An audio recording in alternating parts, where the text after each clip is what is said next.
저는 오늘 아침 기적을 가져오는 믿음의 네 단계에 관해서 여러분과 함께 은혜를 나누고자 합니다. 예수님께서는 한 번 제자들을 데리시고 베다니에서 예루살렘으로 들어가는 도중에 있었습니다. 일찌감치 출발해서 주님이 가시기 때문에 시장하셨습니다. 그런데 길가에 무화과나무 한 그루가 서 있었습니다.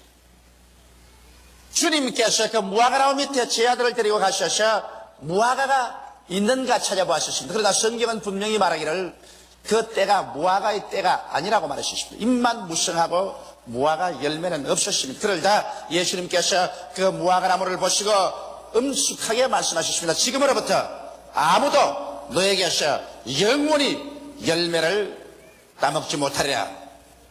그렇게 말씀하시고 제자들 데리시고 주님께서 예루살렘으로 들어가서 하루 종일 말씀을 전가하시고 저녁에는 다시 베다니로 나오셨다가 주무시고 그 이튿날 아침에 또다시 베다니에서 나와서 예루살렘으로 들어가는 도중에 그 무화과나무 옆을 지나게 했는데 주님께서는 무심히 지나가시려고 하셨습니다. 그런데 베드로가 그 무화과나무를 보니까 희한합니다. 어제까지 그렇게 잎사귀가 무성하던 무화과나무가 뿌리채부터 바싹 말랐었어요.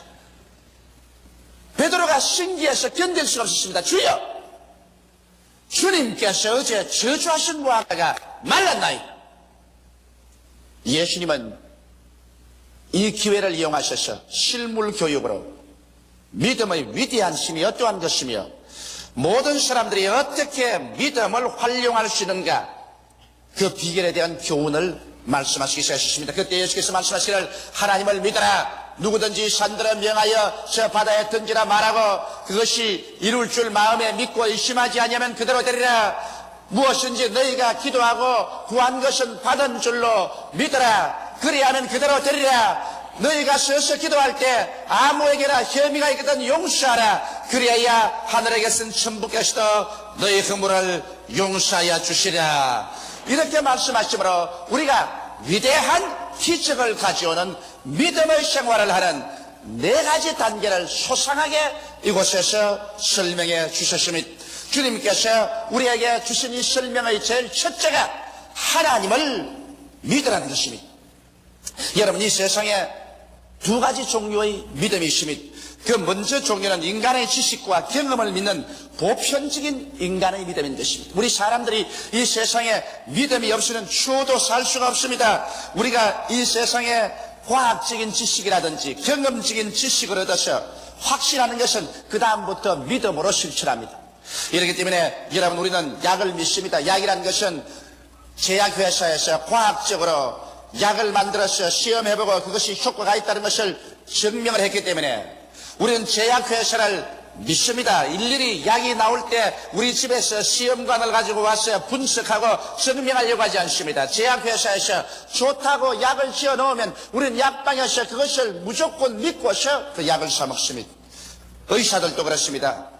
의과대학을 나오고 국가의사고시에 합격해서 의사로서 면허장을 얻은 사람은 우리가 의사의 기준을 믿고 우리의 가장 귀중한 생명을 그 손에 맡깁니다. 믿지 않고야 이러한 모험을 할 수가 없는 것입니다. 오늘날 전기도 그렇습니다. 전기도 우리가 믿음으로 말미암아 여러 가지 전기장치, 라디오, 텔레비전, 전신전화를 사용합니다. 자동차도 우리가 믿고서 타고서 왔다 갔다 하며 저 공중을 나르는 비행기, 인간으로서 하면 위험천만한 같지만은 그 비행기를 믿고 태평양을 건너고 태스양을 유유히 건너서 우리는 동서로 왕래하고 있는 것입니다. 오늘날 우편국을 믿고서 우리가 편지를 보내고 또 우리의 피땀 흘려 모은 재산을 은행을 믿고서 은행에게 내가 맡깁니다. 이와 같은 것은 여러분, 우리가 과학적으로 증명된 사실을 확증하고서 그 다음부터 믿음으로 해가는 것입니다. 우리가 이 세상의 모든 것을 다 의심한다면 우리는 세상에 살아갈 수가 없습니다. 또 우리 경험을 통해서 우리가 믿는 것은 해가 동해서 뜰 것을 경험적으로 믿습니다. 그리고 온대지방에서는 우리들은 추나 추동 사시절이 틀림없이 다가올 것을 알고서 경험적으로 이 사실이 확정되기 때문에 믿고서 그럴 때라 우리의 인생 생활을 해나가는 것입니다. 저녁 노을이 붉으면 내일 날이 맑겠다고 우리는 믿습니다. 또 아침에 북새가 붉으면 날이 흐리고 비가 오겠다고 우리는 경험적으로 알고 믿고서 그렇게 말합니다. 이와 같은 것은 우리가 인간의 지식과 인간의 경험에 있가만 보편적인 인간의 믿음인 것입니다. 이와 같은 믿음은 믿는 자라 믿지 않은 자라 누구든지 다 가질 수 있는 믿음인 것입니다. 그러나 이제 특수한 믿음, 예수께서 말씀하신 대로 하나님을 믿으라고 하시는데, 하나님을 믿는 믿음은 이제 일반적인 보편적인 믿음과는 틀립니다. 왜냐하면 믿음이라는 것은 먼저 알고 경험하고 믿는 것인데, 세상의 지식으로서는 하나님을 알 수도 없고 하나님을 경험할 수도 없기 때문에 하나님을 믿을 도리가 없습니다. 이렇기 때문에 세상 사람들은 하나님을 알지 못하고 하나님을 경험할 수 없으므로 하나님을 믿을 수가 없습니다. 주님께서 하나님을 믿으라고 말할 때는 세상의 지식이나 세상의 경험에 입각해서 믿으라는 것은 아닙니다. 하나님을 믿으려고 하면 여러분 세상 지식은 그 자리에서 일단 중지시켜야 됩니다. 세상의 경험도 일단 그것에 중지시켜야 됩니다. 하나님을 믿기 위해서는 우리는 새로운 지식을 알아야 되고 새로운 경험을 해야 되는 것입니다. 이것은 인간적인 지식이나 인간적인 경험이 도저히 미치지 못하는 새로운 지식을 얻어야 되고 새로운 경험을 얻어야 되는 것입니다. 그 지식과 경험이란 무엇일까요? 이것은 하나님을 알고 하나님을 경험하는 것이기 때문에 성경을 떠나서는 여러분 절대로 하나님을 알고 믿을 수도 없고 하나님을 경험할 수 없습니다. 그렇기 때문에 하나님을 알고 믿는다고 말하거들랑 그것은 성경 창세기부터 요한계시록 안에 있는 하나님에 대한 지식을 우리가 배우고 그것을 알고 그러고 난 다음 그 하나님의 지식에 입각해서 하나님을 믿고 하나님을 경험한다는 사실을 알아야만 되는 것입니다. 이렇기 때문에 성수를 떠나시는 여러분 하나님을 알 수가 절대로 없고 하나님을 모르면은 절대로 하나님을 믿을 수 없습니다. 모르는 것을 믿는다는 것은 있을 수가 없습니다. 이렇기 때문에 우리가 믿음을 얻으려면 하나님의 말씀을 들어야 되고 하나님 말씀을 읽어야 되고 하나님의 말씀을 공부하고 연구해서 그래서 말씀을 알고 깨달아야 믿을 수가 있는 것입니다. 하나님이 어떠하신 분에게 우리가 믿는다는 말인 것입니다. 그러고 난 다음에 예수 그리스도를 우리가 내 구주로 모셔드리게 되면 그때야 비로소 여러분과 나의 생활 속에 체험이 다가옵니다. 구원받은 체험이 다가오고 믿음, 소망, 사랑과 감격적인 은혜의 체험이 다가오므로 그 체험을 통해서 더욱 큰 믿음으로 들어갈 수 있는 것입니다. 이렇기 때문에 이것은 일반적인 보편적인 믿음이 아니라 특수한 믿음이요 특수한 체험입니다. 이것은 세상의 국민학교, 중학교, 고등학교, 대학교, 대학원 이 세상에서 얻은 지식에 입각해서 믿는 것이 아니라 이것은 특수하게 성경 말씀에 입각해서 성경을 통해서 깨달은 하나님의 지식, 하나님을 아는 것에 입각해서 우리가 믿는 것입니다. 이렇기 때문에 여러분 우리는 이와 같은 믿음에 서서 나아갈 때 기적적인 새로운 세계를 체험하게 되는 것입니다. 이 세상에 모든 것이란 기적이 없습니다.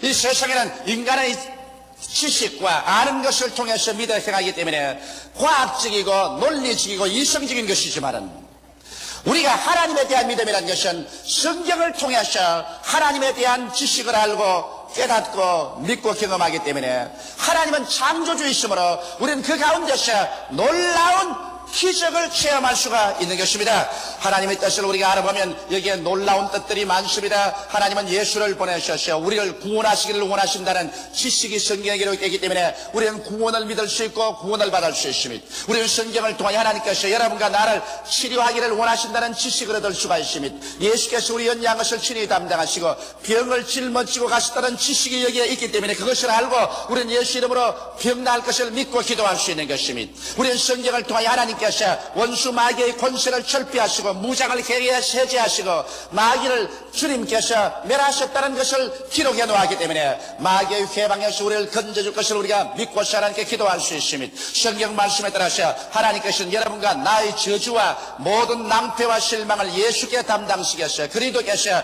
우리를 위하여 저주를 받아 십자가에서 돌아가시고 저주를 청산했다는 것을 성경에 기록해 놓았기 때문에 우리가 여기에 대한 지식을 알고 이 사실 자신을 믿고 우리의 환경에서 저주가 물러가고 아브라함의 축복이 임할 것을 주장할 수가 있는 것입니다. 성경에 보면 하나님께서 우리에게 위해서 예수님 사망과 음부를 철폐하시고 천당문을 열어놓았고 그 다음 새하늘과 새 땅과 새 예루살렘을 예비해 놓았다고 기록해 놓았기 때문에 우리는 그 말씀을 보고 그것을 알고 그것을 믿고 우리는 죽음 저 건너편에 새하늘과 새 땅과 새 예루살렘 영원 무궁신천 신지가 기다리고 있을 것을 우리는 알고 믿을 수가 있는 것입니다. 그렇기 때문에 말씀을 떠난 믿음이라는 것은 이야말로 샤머니즘이요, 말씀을 떠난 기적을 기대한다는 것은 이야말로 신비주의인 것입니다.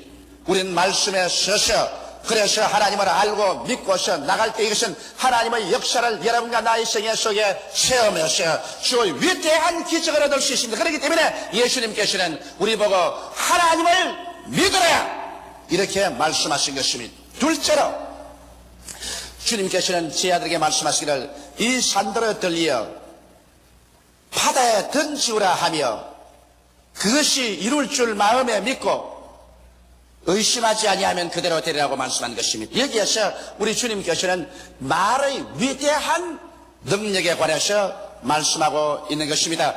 여러분, 예수께서 이 산들을 명하여 바다에 던지라고 했는데 이것은 이미 심장한 비유를 가지고 말씀한 것입니다. 우리 한국같이 산이 많은 나라에 그만 온 한국산 다 태평양 바다로 가서 떨어지라 하면 좋겠는데 주님이 말씀하신 것은 그것보다 내면적인 의미인 여러분과 나에게 다가오는 악한 원수 마귀가 가져온 문제들의 태산을 향해서 명령하라는 것입니다. 여러분과 내가 살아가는 동안에 우리를 도적질하고 죽이고 멸망시키려는 마귀의 여러 가지 문제들이 부딪히는 것입니다.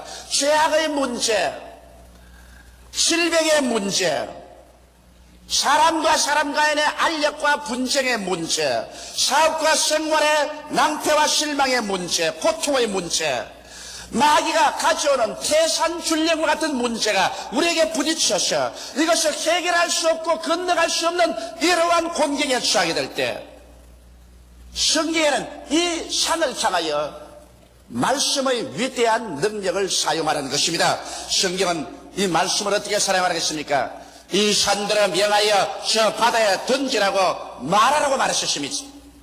그러나 우리는 평생에 말을 해도 별로 역사가 없는데요, 이렇게 질문할 사람이 있을는지 모르겠어요. 그러나 성경은 마음에 의심하지 말고 명하면 이루어진다고 말씀하고 있는 것입니다.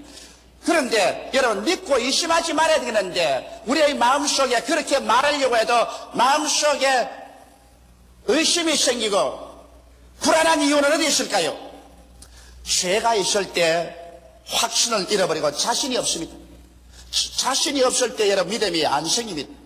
우리가 우리 마음속에 하나님 앞에 설 때 끓이김이 없으면 마음이 담대하고 자신이 생기고 믿음이 생겨서 이 산들은 명하여 저 바다에 던지라고 말할 수 있지만은 내 마음속에 분명히 내가 아는 죄가 있고 하나님이 아는 죄가 있고 양심이 나를 정죄하고 있으면 자신을 잃어버리고 마는 것입니다. 자신이 없을 때 하나님을 믿음이 생기지 않고 의심이 생깁니다.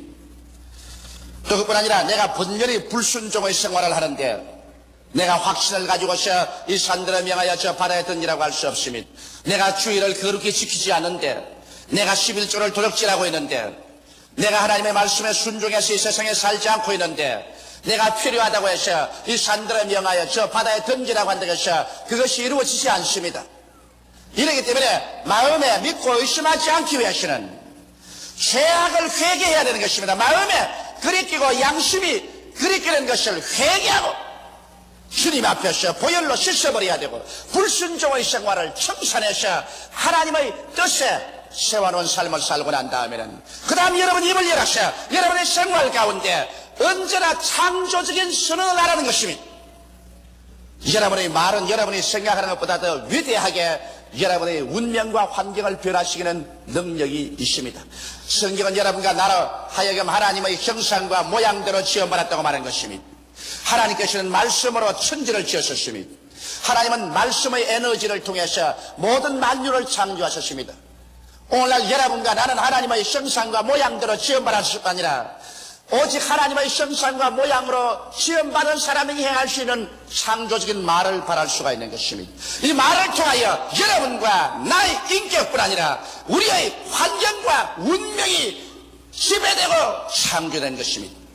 이렇기 때문에 예수님께서는 무화과나무를 보시고 지금으로부터 영원토록 아무도 너에게서 열매를 따먹지 못하려고 말씀하셨는데 그들은 무화과나무가 죽어버리고 마는 것입니다. 여기에서 예수님께서 우리 입에서 나오는 말씀의 위력을 표본으로 보여주신 것입니다.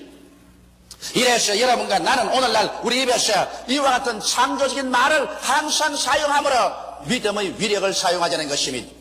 우리 가정에서 슬픔은 떠나간다. 모든 질병은 사라진다. 모든 낭패와 실망은 없어져 버리고 만다. 나는 승리자다. 나는 성공한다. 나는 축복을 받은 사람이다. 이 얼마나 놀라운 말인 것입니까? 죄악을 이기고 살아간다. 마귀는 나에게 도적질하고 죽이고 멸망시키지 못한다. 마귀는 물러가야만 한다. 질병에서 나는 건강하고 보호를 받는다. 올해는 나는 축복을 받고 있다. 나는 영생을 얻은 사람이다. 문제는 해결된다. 절망은 사라진다. 실패는 없어진다. 이와 같은 말들이 얼마나 위대한 힘을 발휘하셔 부정적인 세력을 뿌리쳐 봐버리고 여러분을 승리의 단계에 얹어놓는지 형언할 수 없는 위력이 있습니다. 그러나 이 말을 사용할 줄 모르고 나는 못해요, 나는 안 돼요, 나는 할 수 없어요, 우리는 망해요, 우리는 이젠 죽었어요, 나는 이 병들어 죽을 거예요, 나는 사업에도 다 낭패였어요, 나는 낙제생이요, 나는 패배자요, 모든 것이 끝장났어요. 이러한 말을 할 때 그 말이 그 인생을 완전히 무화과나무 잎이 말라버리듯이 말라버리게 만들어주고 사망과 절망을 가져온다는 것을 알아야 되는 것입니다. 이러므로 예수께서 우리에게 가르친 이 말씀에 주님께서 진실로란 말을 붙였습니다. 내가 참말을 말하고 거짓말을 하지 않는 것입니다. 그렇기 때문에 너희 입술에 말을 가지고서 너희 살리기도 하고 죽이기도 한다는 사실을 알라는 것입니다. 이러므로 오늘 이 시간부터 여러분 우리는 긍정적으로 말하십시다. 그럴 때 하나님께서는 우리의 말을 따라서 하나님의 능력으로 나타나기 시작하는 것입니다. 그리고 이와 같이 긍정적인 말을 하면서 그 말이 이루어질 것을 우리가 기대하고 살아나갈 때 하나님께서는 그 기대를 쫓아서 우리가 상상할 수 없는 위대한 능력을 나타내는 것입니다. 성경에는 죽고 사는 권세가 혀에 있다고 말했었습니다. 우리 입에서 한 말로 우리가 묶이며 입에서 한 말로 우리가 사로잡힌다고 말했었습니다. 이러므로 예수께서 가르친 믿음의 둘째 단계인 긍정적인 말로서 믿음으로 의심하지 않고 늘 말하는 습관을 우리 생활에 붙이게 되시기를 주의 이름으로 축원합니다. 셋째로 주님께서는 무엇이든지 기도하고 구하는 것은 받은 줄로 믿으라. 그리하면 그대로 되리라고 말하는 것입니다. 여러분, 기도하고 구한다는 것은 마음의 뜨거운 소원인 것입니다. 마음의 뜨거운 소원을 가지고서 우리 하나님 앞에서 부르짖어 기도할 때 얼마까지 기도해야 되겠는가? 여러분은 기도를 많이 하는 경험이 계십니다. 여러분이 기도를 할 때 이것이 반드시 응답을 받는다는 그와 같은 단계까지 기도하려면 얼마나 해야 될까요? 이 성경은 거기에 대한 것을 우리에게 완전히 보여주고 있습니다. 무엇이든지 소원하고 기도하는 것은 마음속에 성령의 도우심으로 말미암아 이 기도가 이루어졌다는 확신이 생길 때까지 기도하는 것입니다. 기도하고 구한 것은 받은 줄로 믿어라. 받은 줄로 믿어지는 그와 같은 확신이 마음속에 생길 때까지 기도하는 것입니다.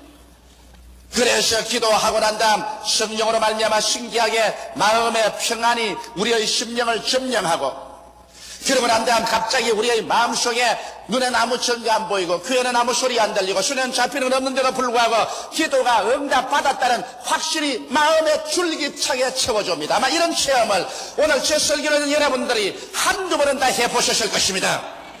저는 이 사실 이런 체험을 너무나 많이 하기 때문에 잘 알고 있습니다.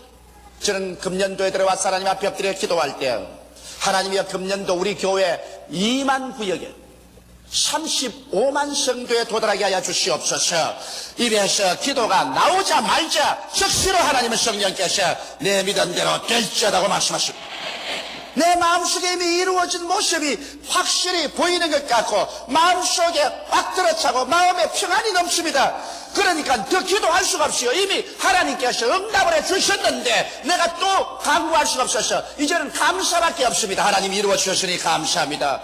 이미 마음속에 평안이 오고 없는 것이 있는 것 같이 느껴지고 주님께서 축복을 해주셨으니 이제는 감사밖에 더 있을 것이 없습니다. 이러므로 여러분께서 무엇이든지 기도하거든 받은 줄로 마음속에 확신이 될 때까지 기도하고 확신이 오거들랑 그때부터는 감사하고 긍정적으로 선언하게 되시기를 주의 이름으로 축원합니다. 넷째, 이것은 대단히 중요한 것입니다. 우리의 믿음의 생활, 기적을 가져오는 신앙생활에서 아주 중요한 것입니다. 이것은 서서 기도할 때 아무에게나 혐의가 있거든 용서하라. 그래야 하늘에 계신 천부께서도 너희 허물을 용서해 주시라 했었습니다. 우리 하나님께서는 여러분 우리가 이웃에게 마음에 혐의와 원한을 품고 있으면 하나님은 역사하지 않습니다. 왜냐하면 하나님은 사랑이시기 때문에 우리의 마음속에 미움이나 분노를 갖고 있으면 이것은 어떠한 상황에도 하나님께서 응답할 수 없습니다. 왜냐하면 우리는 하나님 앞에서 우리의 한없이 큰 죄를 용서받았었습니다. 그러므로 하나님께서 이 죄악을 탕감해 주셨는데 이제 우리에게 죄 지은 자에게 우리가 그 죄를 탕감해 주지 아니하면 여러분과 나를 하나님은 옥졸에 갖다 붙이시는 것입니다. 그 옥졸은 무엇이냐? 바로 마귀, 질병, 저주, 고통, 괴로움 같은 옥졸에 갖다 하나님 붙여버리는 것입니다. 성경이 그렇게 말하고 있습니다. 현대판으로 설명하면 성경에 마태복음 18장에 보면은 한 사람이 임금에게 빚을 졌는데 얼마나 빚을 졌냐? 100억을 빚을 졌습니다. 우리 한국 돈 100억. 도저히 갚을 수가 없어서 절망에 취했는데 임금이 와서 너희 처자를 다 팔고 재산 다 팔아서 갚으라고 하면 통곡을 하고 울거늘 임금이 불쌍히 여기서 옳다. 네가 100억을 도저히 갚을 수가 없으니 내가 탕감한다. 이제는 빚 없다. 이 사람이 얼마나 감격하고 감사하고 눈물을 흘리고 그렇게 밖에 나가서 자기 동관 하나를 만나며 친구가 자기에게 얼마나 빚을 졌느냐? 4만 원 빚을 졌습니다. 4만 원 빚진 친구의 목살을 잡고 야 이 녀석아 빚 갚아라. 내 시간만 좀 다오. 내 지금 4만 원이 없어 못 가겠다. 이거네. 그를 잡아서 고발해서 감옥에 넣고 말았습니다. 이것을 본 친구가 임금에게 와서 분도막심에서 이 사실을 고하며 임금이 이 사람 불렀습니다. 야 이 나쁜 놈아, 네가 내게 100억의 빚을 졌어. 네가 갚지 못함으로 내가 불쌍히 네게 탕감해 주었는데 불과 너에게 4만 원 빚진 너희 친구를 용서하지 못하고 감옥에 가두었느냐? 이 녀석을 잡아서 감옥에 넣어서 빚을 다 갚을 때까지 옥졸에 붙여 고생시키라. 그리고 예수께서 말씀하기를 너희도 너희 이웃의 죄를 용서해 주지 아니하면 천부께서 이와 같이 하라고 말하는 것입니다. 천부께서 어떻게 한다 말하는 것입니다. 천부께서 여러분과 나를 옥졸에게 붙여서 그래서 고통을 받게 하겠다는 것입니다. 오늘 수많은 고통이 용서해 주지 못함으로 합니다. 남편이 아내를 용서해 주지 못함으로, 아내가 남편을 용서해 주지 못함으로 그 가정에 남편이 옥졸에 붙이고 아내가 옥졸에 붙여서 그래서 그 빚으로 말미암아 고통을 당합니다. 질병이 다가오기도 하고 풍랑이 다가오고 사업에 실패하고 인간관계 속에서 낭패와 실망이 다가옵니다. 이것은 옥졸에 붙어서 지금 고문을 당하고 있는 것입니다. 여러분, 우리 교회에 와서도 우리 교회 형제끼리 서로 사랑하지 못하고 교회 형제끼리 서로 용서하지 못함으로 말미암아 하나님께서 여러분과 나를 옥졸에 붙여놓으면 우리의 마음속에 평안이 없습니다. 늘 교회 와서 하나님을 예배하면서도 마음에 기쁨이 없고 평안이 없고 즐거움이 없습니다. 믿음이 자라지 않습니다. 우리가 물론 이 세상에서 사회생활하면서 인간으로서 도저히 용서할 수 없는 사람이 있습니다. 저런 인간을 용서할 수가 있느냐? 그러나 제가 말하는 것은 그 사람이 용서받을 수 없는 사람이지만은 그러함에도 불구하고 나의 속에서는 일방적으로 용서해 줘버리는 것입니다. 그런 용서받을 자격이 없음에도 불구하고 용서해 주는 것입니다. 그러므로 여러분은 어떻게 해야 될까요? 구체적으로 이름을 부르고 용서하십시오. 그리고 도저히 용서할 수 없는 사람에게는 하나님이여 저 사람 용서받을 자격이 없지만은 나는 일방적으로 용서합니다. 그래서 여러분 가슴 속에서 막힌 것은 풀어버리시기 바랍니다. 그래서 하나님 앞에서 한 사람 한 사람 이름을 부르고 예수의 보혈로 말미암아 용서해 줍니다고 그 사람을 용서해 줘버리면 이제 여러분은 하나님 앞에 책임이 없습니다. 여러분과 하나님 앞에는 맡긴 담이 없습니다. 오직 그 사람하고 하나님하고는 문제를 해결할 일이 태산같이 많을지라도 여러분은 이제 하나님 앞에서 맡긴 담이 없습니다. 용서할 때 하나님의 용서가 여러분의 것이 되고 하나님과의 맡긴 담이 흐려지고 여러분의 믿음의 비상한 능력이 역사하고 여러분을 도적질하고 죽이고 멸망시키려고 하는 옥졸인 원수 마귀는 한 길로 왔다가 7길로 도망을 쳐버리고 말 것인 것입니다. 여러분, 기적이란 인간의 상식을 초월하고 인간의 지식으로는 설명할 수 없습니다. 왜냐하면 기적은 인간의 지식이나 인간의 경험에 소속한 것이 아닙니다. 기적은 하나님의 지식과 하나님의 경험에 소속한 것이요 하나님은 무엇이든지 기적으로 행하시는 것입니다. 이렇기 때문에 우리가 오늘 예수께서 말씀하신 대로 하나님을 우리가 믿고 우리가 창조적인 선언을 할 줄 알고 그리고 우리가 기도하되 마음속에 받은 줄로 확신이 올 때까지 기도하고 확신이 설 때라는 게 믿음으로 감사하고 그리고 우리 이웃에게 원한진 것을 우리 편에서 예수 이름으로 용서해 줘버리고서 마음에 홀가분하게 주 앞에 서시면 여러분이 일어서고 앉는 곳마다 하나님께서 오늘날도 성령으로 같이 하셔서 기적이 일어나게 되는 것입니다. 우리의 생활에 문제가 해결되고 위대한 축복이 다가오게 되는 것입니다. 다 같이 계시게 기도드리겠습니다. 살아계신 하나님 우리 아버지, 오늘날 우리의 삶에 얼마나 기적이 필요한지 모릅니다. 기적은 문제의 해답이 되고 기적은 하나님을 체험할 수 있는 길이 되고 기적은 우리의 마음속에 영혼에 대한 끝없는 소망이 되옵나이다.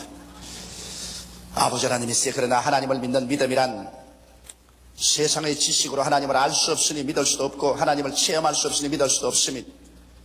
하나님을 믿는 믿음은 오직 성경을 통하여 하나님을 알고 깨닫고 그러고 믿을 수가 있으며 예수를 구주로 모시고 하나님을 체험하고 더욱 믿을 수가 있사오니 우리의 신앙이 성서 중심이 되게 도와주시옵시고 예수 중심이 되게 도와주시옵시고 그리고 우리의 믿음이 하나님의 기적을 우리의 생활 속에 가져오게 하여 주옵소서. 예수님 이름 받들어 기도하옵나이다. 아멘.